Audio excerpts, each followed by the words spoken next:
ꯑꯍꯥꯟꯕꯗ ꯍꯛꯁꯦꯜꯒꯤ ꯄꯥꯎꯗꯝ ꯃꯤꯠꯌꯦꯡ ꯇꯥꯕꯤꯔꯤꯕꯁꯤꯡꯕꯨ ꯇꯔꯥꯝꯅ ꯑꯣꯛꯆꯔꯤ ꯅꯍꯥꯛꯅ ꯍꯥꯔꯠ ꯑꯦꯇꯦꯛ ꯑꯃꯒꯤ ꯃꯇꯥꯡꯗ ꯈꯟꯕ ꯃꯇꯝꯗ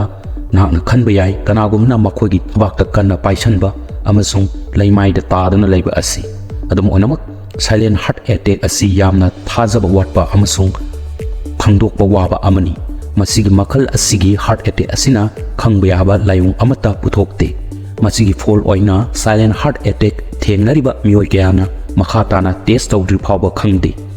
ꯃꯁꯤ ꯈꯪꯍꯧꯗꯕ ꯑꯃ ꯑꯣꯏꯕ ꯌꯥꯕ ꯃꯔꯝꯅ ꯃꯁꯤꯅ ꯑꯆꯧꯕ ꯑꯃꯥꯡ ꯑꯇꯥ ꯊꯣꯛꯍꯟꯕ ꯌꯥꯏ ꯑꯃꯁꯨꯡ ꯇ꯭ꯔꯤꯠꯃꯦꯟ ꯌꯥꯎꯗ꯭ꯔꯕꯗꯤ ꯃꯁꯤꯅ ꯁꯤꯍꯟꯕ ꯌꯥꯏ ꯑꯗꯨꯝ ꯑꯣꯏꯅꯃꯛ ꯅꯍꯥꯛꯅ ꯁꯥꯏꯂꯦꯟ ꯍꯥꯔꯠ ꯑꯦꯇꯦꯛ ꯑꯃꯒꯤ ꯔꯤꯛꯁ ꯂꯩꯕ꯭ꯔꯥ ꯅꯠꯇ꯭ꯔꯒ ꯂꯩꯇꯕ꯭ꯔꯥ ꯍꯥꯏꯕꯗꯨ ꯇꯥꯛꯄ ꯌꯥꯕ ꯁꯥꯏꯟ ꯈꯔꯗꯤ ꯂꯩ ꯃꯁꯤꯒꯤ ꯚꯤꯗꯤꯑꯣ ꯑꯁꯤꯗ ꯑꯩꯈꯣꯏꯅ ꯁꯥꯏꯂꯦꯟ ꯍꯥꯔꯠ ꯑꯦꯇꯦꯛ ꯑꯃꯒꯤ ꯃꯀꯣꯛ ꯊꯣꯡꯕ ꯆꯦꯛꯁꯤꯟꯋꯥ 10ꯒꯤ ꯃꯇꯥꯡꯗ ꯁꯤꯌꯔ ꯇꯧꯒꯅꯤ ꯑꯍꯥꯟꯕꯗ jaw neck or upper back pain heart attack ꯑꯃꯒꯤ ꯈꯨꯗꯝꯁꯤꯡ ꯈꯪꯗꯣꯛꯄ ꯃꯇꯝꯗ ꯃꯤꯑꯣꯏ ꯑꯌꯥꯝꯕꯅ ꯆꯦꯁ ꯄꯦꯟ ꯊꯕꯥꯛ ꯅꯥꯕꯕꯨ ꯄ꯭ꯔꯥꯏꯃꯥꯔꯤ ꯏꯟꯗꯤꯀꯦꯇꯔ ꯑꯣꯏꯅ ꯈꯜꯂꯤ ꯑꯗꯨꯒ ꯆꯦꯁ ꯄꯦꯟ ꯑꯁꯤ ꯃꯔꯨꯑꯣꯏꯕ ꯋꯥꯔꯅꯤꯡ ꯁꯥꯏꯟꯁꯤꯡꯒꯤ ꯃꯅꯨꯡꯗ ꯑꯃꯅꯤ ꯑꯗꯨꯕꯨ ꯃꯁꯤ ꯈꯛꯇ ꯅꯠꯇꯦ ꯇꯁꯦꯡꯕꯗꯤ ꯍꯥꯔꯠ ꯑꯦꯇꯦꯛ ꯇꯧꯔꯕ ꯃꯤꯑꯣꯏ ꯀꯌꯥꯅ ꯁꯣꯔ ꯍꯣꯟꯕ ꯋꯥꯕ ꯑꯃꯁꯨꯡ ꯑꯣꯅꯤꯡꯕ ꯑꯁꯤꯒꯨꯝꯕ ꯂꯥꯏꯑꯣꯡꯁꯤꯡ ꯂꯥꯛꯇ꯭ꯔꯤꯉꯩꯒꯤ ꯃꯃꯥꯡꯗ ꯉꯛꯁꯝ ꯅꯥꯕ ꯅꯠꯇ꯭ꯔꯒ ꯈꯗꯥꯡ ꯅꯥꯕꯒꯤ ꯔꯤꯄꯣꯔꯠꯁꯤꯡ ꯇꯧꯈꯤ ꯃꯁꯤꯒꯤ ꯃꯔꯝꯗꯤ ꯍꯥꯔꯠ ꯑꯦꯇꯦꯛ ꯑꯃ ꯂꯥꯛꯄ ꯃꯇꯝꯗ ꯅꯍꯥꯛꯀꯤ ꯀꯥꯔꯗꯤꯌꯦꯛ ꯃꯁꯜ ꯑꯗꯨ ꯑꯆꯧꯕ ꯐꯣꯔꯁ ꯑꯃꯒ ꯂꯣꯏꯅꯅ ꯀꯟꯇ꯭ꯔꯦꯛ ꯇꯧꯔꯛꯏ ꯃꯁꯤꯅ ꯅꯍꯥꯛꯀꯤ ꯁꯔꯨ ꯑꯃꯁꯨꯡ ꯂꯤꯒꯥꯃꯦꯟꯁꯤꯡꯗ ꯁ꯭ꯇ꯭ꯔꯦꯁ ꯂꯩꯍꯟꯗꯨꯅ ꯅꯍꯥꯛꯀꯤ ꯈꯗꯥꯡ ꯅꯠꯇ꯭ꯔꯒ ꯉꯛꯁꯝꯗ ꯑꯅꯥꯕ ꯊꯣꯛꯍꯟꯕ ꯌꯥꯏ ꯑꯅꯤꯁꯨꯕꯗ ꯍꯦꯟꯅ ꯆꯣꯛꯊꯕ ꯍꯥꯏꯕꯁꯤ ꯅꯍꯥꯛꯅ ꯃꯇꯝ ꯄꯨꯝꯅꯃꯛꯇ ꯆꯣꯛꯊꯕ ꯃꯇꯝꯗ ꯑꯣꯏ ꯑꯃꯁꯨꯡ ꯃꯁꯤ ꯑꯃꯦꯔꯤꯀꯟ ꯍꯥꯔꯠ ꯑꯦꯁꯣꯁꯤꯌꯦꯁꯟꯅ ꯄꯥꯡꯊꯣꯛꯄ ꯁ꯭ꯇꯗꯤ ꯑꯃꯗ ꯍꯥꯔꯠ ꯑꯦꯇꯦꯛ ꯑꯃꯒꯤ ꯉꯟꯅ ꯋꯥꯔꯅꯤꯡ ꯁꯥꯏꯟ ꯄꯤꯕ ꯈꯨꯗꯝꯁꯤꯡꯒꯤ ꯃꯅꯨꯡꯗ ꯑꯃꯅꯤ ꯃꯈꯣꯏꯅ ꯍꯥꯔꯠ ꯑꯦꯇꯦꯛ ꯇꯧꯔꯕ ꯅꯨꯄꯤ 515 ꯌꯦꯡꯈꯤ ꯑꯃꯁꯨꯡ ꯃꯈꯣꯏꯒꯤ ꯃꯅꯨꯡꯗ ꯆꯥꯗ 70%ꯗꯤ ꯍꯥꯔꯠ ꯑꯦꯇꯦꯛ ꯇꯧꯗ꯭ꯔꯤꯉꯩꯒꯤ ꯃꯃꯥꯡꯗ ꯇꯣꯏꯅ ꯆꯣꯛꯊꯕ ꯑꯁꯤ ꯊꯦꯡꯅꯈꯤ ꯃꯁꯤ ꯊꯣꯛꯄꯒꯤ ꯃꯔꯝꯗꯤ ꯍꯥꯔꯠ ꯑꯦꯇꯦꯛ ꯑꯃꯒꯤ ꯃꯅꯨꯡꯗ ꯏ ꯄꯝꯞ ꯇꯧꯅꯕ ꯍꯣꯠꯅꯕꯗ ꯅꯍꯥꯛꯀꯤ ꯍꯥꯔꯠꯇ ꯑꯍꯦꯟꯕ ꯁ꯭ꯇ꯭ꯔꯦꯁ ꯂꯩꯔꯛꯏ ꯏꯒꯤ ꯈꯣꯡꯖꯦꯜ ꯕ꯭ꯂꯣꯛ ꯇꯧꯈꯤꯕ ꯃꯇꯝꯗ ꯅꯍꯥꯛ ꯆꯣꯛꯊꯕ ꯐꯥꯎꯔꯛꯀꯅꯤ ꯑꯗꯨꯕꯨ ꯆꯣꯛꯊꯕ ꯍꯥꯏꯕ ꯑꯁꯤ ꯊꯕꯛ ꯍꯦꯟꯅ ꯁꯨꯔꯨꯕ ꯅꯠꯇ꯭ꯔꯒ ꯇꯨꯝꯕ ꯌꯥꯗꯕꯒꯤ ꯊꯧꯑꯣꯡꯗ ꯑꯍꯣꯡꯕ ꯂꯥꯛꯄꯅ ꯑꯣꯏꯕ ꯌꯥꯏ ꯀꯔꯤꯒꯨꯝꯕ ꯅꯍꯥꯛꯅ ꯃꯔꯝ ꯑꯃꯠꯇ ꯂꯩꯇꯅ ꯆꯣꯛꯊꯕ ꯍꯧꯔꯛꯂꯕꯗꯤ ꯃꯁꯤ ꯁꯥꯏꯂꯦꯟ ꯍꯥꯔꯠ ꯑꯦꯇꯦꯛ ꯑꯃꯒꯤ ꯈꯨꯗꯝ ꯑꯣꯏꯕ ꯌꯥꯏ ꯑꯍꯨꯝꯁꯨꯕꯗ ꯁ꯭ꯀ꯭ꯋꯤꯖꯤꯡ ꯆꯦꯁ ꯄ꯭ꯔꯦꯁꯔ ꯊꯕꯥꯛꯇ ꯆꯞꯁꯤꯜꯂꯛꯄꯒꯤ ꯁꯥꯐꯨ ꯅꯍꯥꯛꯅ ꯆꯦꯁ ꯄ꯭ꯔꯦꯁꯔ ꯊꯦꯡꯅꯔꯛꯄ ꯃꯇꯝꯗ ꯃꯁꯤ ꯅꯍꯥꯛꯀꯤ ꯍꯥꯔꯠꯇ ꯀꯔꯤꯒꯨꯝꯕ ꯑꯁꯣꯏꯕ ꯈꯔ ꯂꯩꯔꯦ ꯍꯥꯏꯕꯒꯤ ꯈꯨꯗꯝꯅꯤ ꯃꯁꯤꯒꯤ ꯑꯅꯥꯕ ꯑꯁꯤꯕꯨ ꯑꯦꯟꯖꯥꯏꯅꯦꯜ ꯅꯠꯇ꯭ꯔꯒ ꯁꯕꯁꯇꯔꯅꯦꯜ ꯍꯥꯏꯅꯁꯨ ꯈꯪꯅꯩ ꯄ꯭ꯔꯦꯁꯔ ꯑꯗꯨꯅ ꯅꯍꯥꯛꯀꯤ ꯊꯕꯥꯛꯀꯤ ꯃꯌꯥꯏꯗ ꯅꯨꯡꯉꯥꯏꯇꯕ ꯆꯞꯁꯤꯜꯂꯛꯄ ꯁꯦꯟꯁꯦꯁꯟ ꯑꯃ ꯐꯥꯎꯏ ꯃꯁꯤ ꯑꯇꯩꯗꯒꯤ ꯍꯦꯟꯅ ꯆꯤꯡꯁꯤꯜꯂꯛꯄꯒꯨꯝ ꯐꯥꯎꯕ ꯌꯥꯏ ꯑꯃꯁꯨꯡ ꯃꯇꯝ ꯑꯃꯠꯇꯗ ꯃꯤꯅꯤꯠ ꯀꯌꯥꯃꯔꯣꯝ ꯂꯦꯡꯗꯅ ꯂꯩ ꯃꯔꯛ ꯊꯠꯅ ꯚꯤꯗꯤꯑꯣ ꯑꯁꯤꯕꯨ ꯌꯦꯡꯕꯤꯔꯤꯕꯁꯤꯡꯅ ꯀꯥꯟꯅꯕ ꯑꯣꯏꯔꯕꯗꯤ ꯆꯦꯅꯦꯜ ꯑꯁꯤꯕꯨ ꯁꯄꯣꯔꯠ ꯇꯧꯕ ꯑꯣꯏꯅ ꯁꯕꯁꯀ꯭ꯔꯥꯏꯕ ꯑꯃꯗꯤ ꯁꯦꯌꯔ ꯇꯧꯕꯤꯌꯨ ꯃꯈꯥ ꯇꯥꯕ ꯚꯤꯗꯤꯑꯣꯁꯤꯡꯁꯨ ꯃꯊꯪ ꯁꯦꯝꯖꯔꯛꯈꯤꯒꯅꯤ ꯀꯔꯤꯒꯨꯝꯕ ꯅꯍꯥꯛ ꯊꯕꯥꯛꯇ ꯑꯁꯤꯒꯨꯝꯕ ꯃꯈꯜꯒꯤ ꯅꯨꯡꯉꯥꯏꯇꯕ ꯂꯩꯔꯕꯗꯤ ꯅꯍꯥꯛꯀꯤ ꯍꯥꯔꯠꯇ ꯃꯇꯝ ꯆꯨꯞꯄꯒꯤ ꯑꯣꯏꯅ ꯑꯃꯥꯡ ꯑꯇꯥ ꯊꯣꯛꯍꯟꯕꯒꯤ ꯔꯤꯛꯁ ꯍꯟꯊꯍꯟꯅꯕ ꯌꯥꯔꯤꯕ ꯃꯈꯩ ꯊꯨꯅ ꯑꯦꯛꯁꯟ ꯂꯧꯈꯠꯄ ꯍꯥꯏꯕꯁꯤ ꯌꯥꯝꯅ ꯃꯔꯨ ꯑꯣꯏ ꯑꯇꯣꯞꯄ ꯅꯟ ꯀꯥꯔꯗꯤꯌꯦꯛ ꯆꯦꯁ ꯄꯦꯟ ꯈꯔꯗꯤ ꯏꯁꯣꯐꯦꯒꯁ ꯂꯪꯁ ꯁ꯭ꯇ꯭ꯔꯦꯁ ꯑꯦꯟꯖꯥꯏꯇꯤ ꯅꯠꯇ꯭ꯔꯒ ꯃꯁꯀꯨꯂꯣ ꯁ꯭ꯀꯦꯂꯦꯇꯜꯒ ꯃꯔꯤ ꯂꯩꯅꯕ ꯄ꯭ꯔꯣꯕ꯭ꯂꯦꯝ ꯑꯃꯅ ꯃꯔꯝ ꯑꯣꯏꯗꯨꯅ ꯑꯣꯏꯕ ꯌꯥꯏ ꯃꯔꯤꯁꯨꯕꯗ ꯁ꯭ꯋꯦꯇꯤꯡ ꯍꯨꯃꯥꯡ ꯊꯣꯛꯄ ꯁꯥꯒꯠꯂꯛꯄ ꯅꯠꯇ꯭ꯔꯒ ꯑꯦꯛꯁꯔꯁꯥꯏꯖ ꯇꯧꯕ ꯃꯇꯝꯗ ꯍꯨꯃꯥꯡ ꯊꯣꯛꯄ ꯑꯁꯤ ꯃꯍꯧꯁꯥꯒꯤ ꯑꯣꯏꯕ ꯊꯧꯑꯣꯡ ꯑꯃꯅꯤ ꯑꯗꯨꯝ ꯑꯣꯏꯅꯃꯛ ꯅꯍꯥꯛꯅ ꯏꯟꯑꯦꯛꯇꯤꯚ ꯅꯠꯇ꯭ꯔꯒ ꯃꯄꯥꯟꯗ ꯏꯪꯕ ꯃꯇꯝꯗ ꯍꯨꯃꯥꯡ ꯊꯣꯛꯄ ꯊꯦꯡꯅꯔꯕꯗꯤ ꯃꯗꯨ ꯍꯥꯔꯠ ꯑꯦꯇꯦꯛꯀꯨꯝꯕ ꯍꯦꯟꯅ ꯁꯥꯊꯤꯕ ꯊꯧꯗꯣꯛ ꯑꯃꯒꯤ ꯈꯨꯗꯝ ꯑꯃ ꯑꯣꯏꯕ ꯌꯥꯏ ꯅꯍꯥꯛꯀꯤ ꯑꯥꯔꯇꯔꯤꯁꯤꯡ ꯑꯗꯨ ꯊꯤꯡꯈꯤꯕ ꯃꯇꯝꯗ ꯍꯥꯔꯠꯅ ꯏ ꯄꯝꯞ ꯇꯧꯅꯕ ꯍꯣꯠꯅꯕꯗ ꯍꯦꯟꯅ ꯃꯊꯧ ꯇꯧꯏ ꯃꯔꯝ ꯑꯗꯨꯅ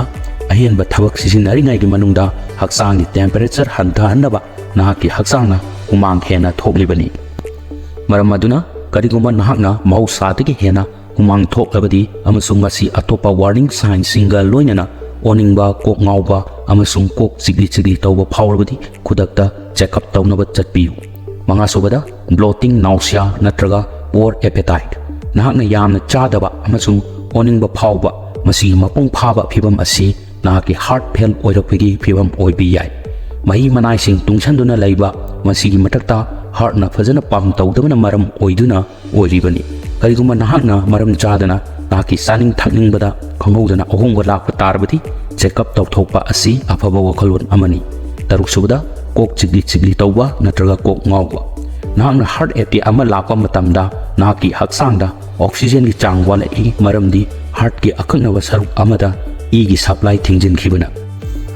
nahaki heart na haksang gi function taunaba e marang kaina thadokpa ngamdabana nahakpu ko ngawhanba horai adum oinamak mioi kharadi atai indicator amata yaudana layong ama oina ko ngawba thengnai asigumba kudamsing asi mausana stress natraga dehydration na thohalli adum oinamak kariyumba phibam adu lengdana lairabadi nahakna doctor ga tanagadabani amasung masi hena sathiba thodu amana thoanbadi natte tare suda sor honba waba heartbeat ki mathakta lungs ki sor honjinba amasung hondokpa asi mioi ayamana khangdana chatli sor honba waba haibasi sor phajana honba ngamdaba adubani lungs adu mathau chilakpa yai natraga patient aduna sor thuna honba amasung tapthana honba phawba yai masi anxiety anemia natraga allergic reaction na thoanba yai adubu masi maroiba maram asidi mausana lungs natraga heart ki laina asini masi nupi singda hena common oi maram aduna sor honba waba asi samna amadi yang na lawba yaba layong ama oiti nipal subada swollen pongkhatba heart attack amagi manungda haksangda fluid semgalakpana maram oiduna khongi khujeng natraga pukta pongkhalai heart na effective oina pump tawba ngambadu mangkhibana maram oiduna naki khongi khujeng amasung khongnamda backup tawba yai amasung masina edema thohalli kidney singda gi supply asi sokhanduna makoina haksangdagi sodium amasung ising lauthokpa ngamhande fluid retention haibidi mahi manai tungsanba asi nahak nasamak natraga atopa mioi amada kudamsing asi urabadi chawrakna case chada kundi heart attack ki kudam amani nahakna medical attention yamna thuna phangnabadi nahakna heart attack amadagi makha taba complications sing thingnabagi hena phaba khudong chaba laigani mapal subada persistent flu study sing takli madudi arum lehau tawba asi heart attack amasung stroke ki risk hengalapaga mari lainai 2018 gi study amagi thabakna hapta ama arum lehau tawringai gi manungda heart attack tawba gi risk asi saruk taruk hengalai haina phongdokhi influenza masamakna heart attack natraga atai atopa amang ata thokhanba ngamdrabasu masina nahaki haksangda heart ki laina amasung cardiac problem sing thoanba yaba issue sing lai haibasi takpa yai maru oina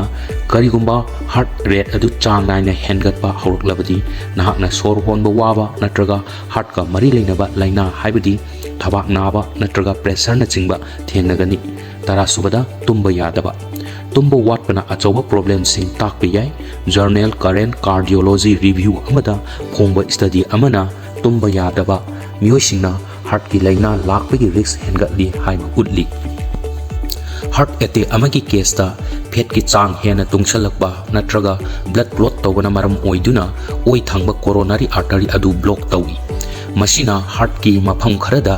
marang kaina phanganba ngamde masina maram oiduna left ventricle gi akaknaba mafam kharada oxygen yawba marang kaina phangde amasung haksangna mathau tawbada fail oiba horai kariguma nahakna fajana tumba ngamdrabadi amasung numidang chuppa phamungda on duna leirabadi masi sathiba issue ama oiba yai heart attack asi malemgi oina sibagi maram singi manungda amani adubu haksang phaba chinjak chaba chang naina sajal tawba amasung maikhu thadopa asina chingba apikpa thorang sing lokhatpana nahakki risk asi hantahanba ngami hairiba khudam sing natraga layong sing asi thengnarabadi nahakki doctor ga tanabana khwaidagi phagani ngasi go inadi matang asida losinjare mathangi video da amuk thengnarasi thank you